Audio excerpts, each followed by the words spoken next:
What's going on, guys? So we're going to start this video off with playing the name association game. I'm going to give you guys a name of a person. You guys are going to give me the first thing that comes to mind. So I'm going to give you guys this name, pause the video, comment down below what you guys thought. But the name is Tom Brady. 2 hours later. I'm going to guess probably the top 3 answers that people were thinking in their head or commenting below are going to be, NFL quarterback, Super Bowl champion, or married to Gisele Bündchen. That, to me, seems to be the 3 most logical ways that we probably know Tom Brady. But what about a 4th one? What about Tom Brady, the owner of a sports nutrition brand? Well, that answer, just like all the rest of them, is technically correct. So a few months ago, when LeBron James, Arnold, a few other celebrities went in on a nutritional supplement company called Ladder, made a video, kind of broke it all down for you guys. You guys really enjoyed that. That one has the most views out of all of my videos at this point. But so why haven't we heard of Tom Brady's sports nutrition line?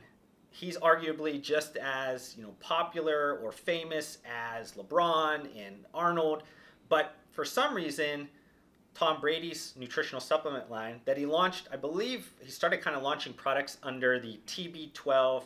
Tom Brady 12 is his jersey number, somewhere around 2016. So this has been out for a little bit of time. For the majority of you guys probably watch this, why have you not heard of it before? And for that reason, why am I even putting out a video if nobody's really heard about it? And primarily because timing. This Sunday is the Super Bowl. Tom Brady is again in the Super Bowl. And 2, Tom Brady has used this kind of publicity with the Super Bowl to launch more products under the TB12 supplement line. So I thought, great timing. Let me give you guys a little bit of backstory, break some stuff down about this supplement line, and tell you guys if I think it's going to be successful or not. So this TB12, like personal brand, that kind of morphed into this big performance methodology of all kinds of different things. This is kind of the brainchild of Tom Brady and then Alex Guerrero. And if you guys are a sports fan, you guys probably have heard Alex Guerrero's name. This is kind of his performance coach, his trainer, whatever you want to call it. If you've been in the supplement industry for a long time, you probably also know Alex Guerrero from some other things. And I'm not going to kind of get into like dirt throwing or mudslinging or whatever you want to call it with Alex Guerrero. When I was talking about putting this video together, a few people pointed me towards a Gary Vaynerchuk video that he kind of said some comments around Alex Guerrero. Special skill set. I have to be very transparent about this. I think it's been crazy that he's willing to back Guerrero when Guerrero is like clearly not a good human being. I'm so excited for the Balco Barry Bonds moment for Tom Brady. I think Tom, I genuinely, this is like even on film, I genuinely think Tom's a good dude. I think he's made a humongous vulnerability to his legacy in associating so deeply with a guy who is clearly not good. You guys can obviously watch that, but what I'll say is, being in the sports nutritional supplement industry for a long time, a lot of people's brands have been built on the back of a very kind of shady past. So I don't want to throw Alex Guerrero right in the dirt right off the bat, because honestly there's a lot of other people that have done the same things or worse. So what I'm kind of talking about, if you guys are not aware and you guys don't want to do the research because you're watching this video, Alex Guerrero back in 2004 was pushing some greens powders on infomercials and just kind of making some outlandish claims around it curing cancer and all these other kind of diseases, and none of these things were rooted in any kind of actual science. And then the FTC kind of came in and kind of put the hammer on him. But regardless of this past, like I said, that doesn't necessarily mean that this person is still kind of pushing these, all this kind of snake oil, quackery type of stuff. I want to give him the benefit of the doubt, so I'm not going to really, say anything more than that. You guys want to do your own research, you guys can obviously take a look at that. But this TB12 method has been popularized over the last couple of years. They put out a book. A lot of celebrities and a lot of kind of other important influencer type people have put their name behind it and talked about it and just kind of built some clout around this TB12 method. And this TB12 method is kind of this holistic way of approach to longevity and performance that Tom Brady has been using, and why even at, I think, 41 years old, he's still at the top of his game. Some of these pillars that they kind of talk about is like pliability, balance and moderation, talk about conditioning in terms of endurance. They don't push really much like loading on their training. There are a lot of like stretching, a lot of things that won't promote a inflammatory state. Also really big on hydration. Tom Brady drinks an insane amount of water. Also just the idea of like brain exercises and brain rest. So on the core, just from a pillar perspective, some of the ones that I listed, nothing wrong with any of those. Those are key areas of life. A lot of really smart people are talking about these different areas in different ways. So macro-wise, the TB12 method, I don't really have anything wrong with it. Now, if we kind of break down like super tactically, maybe some of those pillars of what he pushes within his method, maybe I don't believe in a lot of those things, but that's not for me to say that it doesn't work. It just means that it's not for me. It's not something that I would want to take on. If you guys want to do a search again, there's a lot of people that have done these like challenges where they take 30 days or 60 days or 90 days and they do the TB12 method. This TB12, like if we're thinking more from product centric, functional food, functional beverages, supplements, those types of things, like what is this TB12 methodology? How does it kind of think about those things? The diet is really focused on no refined sugar, no alcohol, and a big one, no caffeine, which is definitely a little bit weird for a sports nutrition company to base its stuff around, because a lot of products, a lot of very fast-moving products are based around this idea of caffeine and stimulants. But outside of that, really big on hydration and really big on sleep. So I can get behind hydration, can get behind sleep, no big deal. So Tom Brady's diet in general, and this can kind of change. I don't know if this is the exact protocol with TB12 method, but his diet is basically 80% vegetables and then whole grains, and then 20% of it is like lean protein, but still very low protein source comparative to what normal athletes probably eat, people in his locker room probably eat. So let's get into like the TB12 products, the supplement line. What does it have? What's all it about? I think at the beginning it started out as, I think, some snacks that were kind of like almonds and cashew and other things that fit into their kind of diet methodologies. Also was a electrolyte drink, which was extremely expensive at the time. I think it's still pretty expensive. And then recently they've been focusing more on like proteins and then meal delivery. So plant-based protein, a pure isolate protein. And then this meal delivery is just kind of helping people, busy lifestyles, doing weekly deliveries, optimize fresh food, just like a lot of these other food services, maybe like Icon Meals, but they're looking at it from like their methodology, this TB12 methodology. So just raw thoughts on the product line, just pretty basic stuff.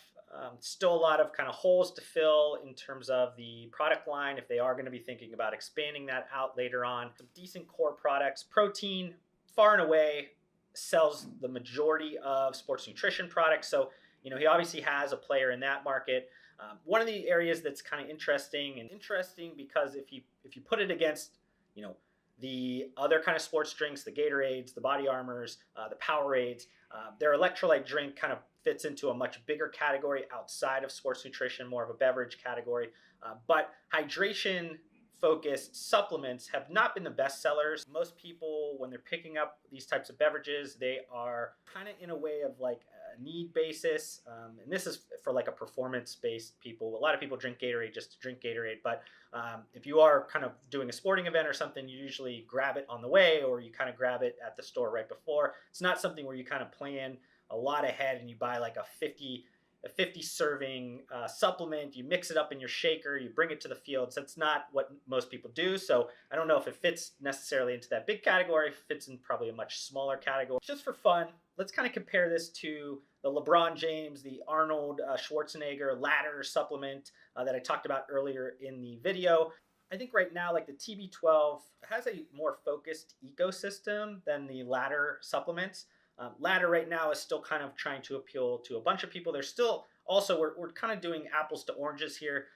The TB12 method is been around for a while, been extremely focused. They're past their minimum viable product kind of testing phase. Ladder is still in that testing phase. They're still trying to figure out what is their core customer. They have an idea, but they're still testing those things. So they have to kind of be a little bit more broad than just kind of one focused method. So TB12, I think, has an advantage there in terms of it being very focused. People know they self-select in or out if they want to be a part of this. I think the latter supplements have a more broad variety of categories of products, supplements than the TB12. I think they both have about the same amount of supplements. Maybe TB12 has a couple more if you count the meals and snacks, but I think if we're talking packaging wise, I talked pretty negatively about the packaging on Ladder, so the bar was extremely low. The TB12 is not much better. I'm not going to say it's good either. I'd say it's maybe 1% better than Ladder, and that's not saying anything. But I think the big thing to think about if we're comparing these two is not so much from a product or a look perspective. I think it's just which product line has a better chance of success. For me, Ladder is just more of a well-composed, on-trend type of business, really focused on subscription and personalization, and really talking about product in a way that just is more appealing to a larger mainstream audience. The TB12 is just very focused on this. I don't want to say extreme, but just kind of really focused methodology, and that is great for a focused business that could sustain as long as things are working well, but it also doesn't have as much upside. I also think if you just take a look at just the two websites and everything like that, like Ladder looks like a well-composed business, a startup that is well-funded, that is backed by a lot of really powerful people. And then you have TB12 that looks like kind of like a side project, has got a mixed match of a ton of different products, and the website's kind of all over the place, and it just kind of feels like they've kind of bootstrapped it together over time, and this is the ultimate job past retirement, but right now it's still a side hustle. So if we're comparing the two products or the two product lines, I would probably lean towards Ladder being more successful. Obviously, there's so many other things I didn't consider. Ladder might be over leveraged, and it might not be pulling enough of money to pay off its debt and all these types of things, and maybe that is what crashes Ladder. And TB12 is more incremental build over time, and maybe that is if we're considering the longevity of the business, maybe that is what wins. But I'm just saying, on face value, if I was putting my money behind something, I'd probably focus on Ladder supplements. But will that mean that TB12 doesn't necessarily work out? I think I think it could have staying power. I don't know a lot of the ins and outs of the methodology. I don't know if there's a lot of proven people that if there's a lot of proven stories behind it, that people are really being positive about it. What I'll say is that I have a not the best feeling about TB12. I don't know why. I just have this weird feeling. I have no animosity towards Tom Brady, though I'm not a Patriots fan. I don't hate on Tom Brady. I actually appreciate him as a person and just appreciate the some of his ideals and just the way he approaches life. But I don't know. I'm gonna leave it at that. I don't know how to really say that, but we're going to end this video here. Hopefully you guys got some value out of this video, got some entertainment out of this video. If you guys did, I would really appreciate it if you could hit the thumbs up button. It's right down below. And when you guys hit that thumbs up button, that helps me out a ton to understand that you guys got value out of this video. It also helps YouTube understand that you guys enjoyed the video. They'll spread it out to more people. That'll help me grow, which is great. If you guys haven't done it so far, would love to have you guys a part of my community. Just hit that subscribe button. Make sure you guys see all of my updates. But I want to thank you guys one last time for spending some time with me. Hopefully I gave you guys some value in return for that time, and I'll see you guys on the next video.